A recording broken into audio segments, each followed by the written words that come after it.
We find ourselves today at the Lady Bird Johnson Park alongside the Potomac River. And today we're reflecting on the readings for the 20th Friday in Ordinary Time.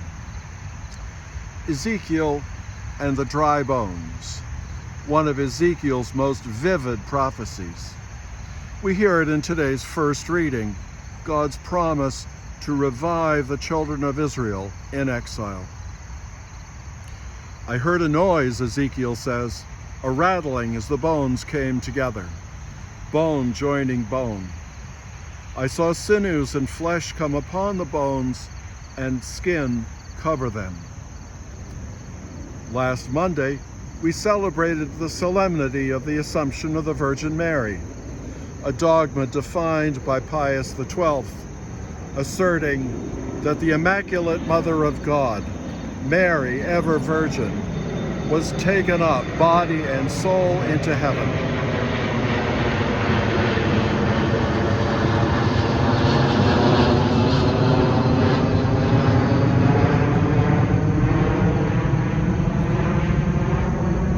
We believe that when Jesus rose from the dead, he did so in a body. Though in St. John's account, he forbids Mary Magdalene to touch his body. In the Lucan account, he says to his disciples, "Look at my hands and my feet. Touch me and see, for a ghost does not have flesh and bones, as you see I have." So, rather a lot of talk about bodies.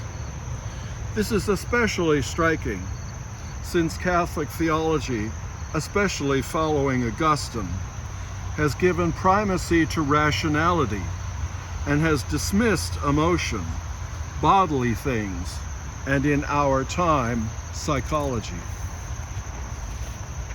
Matters of sex, sexuality, orientation, and gender are especially condemned. If you want to spoil your day, read something online about St. Augustine's view of marital charity.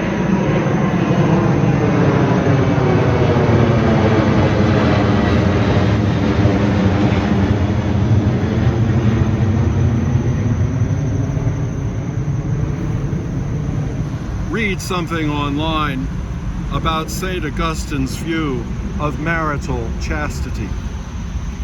This theological attitude arose as early Christian theologians read St. Paul and the Gospel of John in a dualistic way.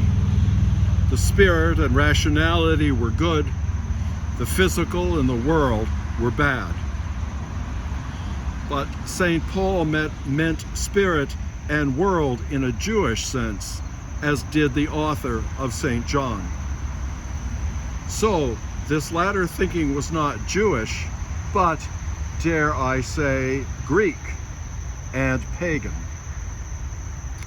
Jesus promises us freedom from pain and tears and freedom for joy and peace that we experience in our bodies as emotions and intuitions. This freedom comes to us through the Holy Spirit, just as the bones become bodies that Ezekiel beheld came alive when the Spirit blew through them. Jesus' mystical presence and mystical communication require our intuition, our sense of things as the subject matter for reflection and rational thought.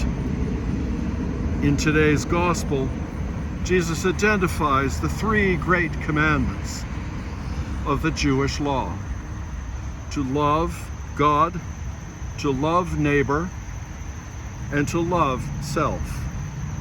Love is an emotion expressed in and experienced by the body and in the body, and strangely enough, can stand outside rationality or even in defiance of rationality. Can one explain in rational terms the sensual pleasure of a beautiful day if you are walking along the Potomac? the sight of the Shenandoah Valley in the summer when the leaves are green, or autumn when the leaves are changing. Same for good food, especially shared with good friends. Same for beautiful music, art, dance, theater, or drama. Same for church architecture, stained glass windows, statues, mosaics, paintings, pipe organs, religious texts, and music, and all the Catholic smells and bells. Clearly, rationality by itself cannot offer a sufficient explanation for these modes of love, though it is an important partner of intuition and emotion. Do these modes of love need explaining?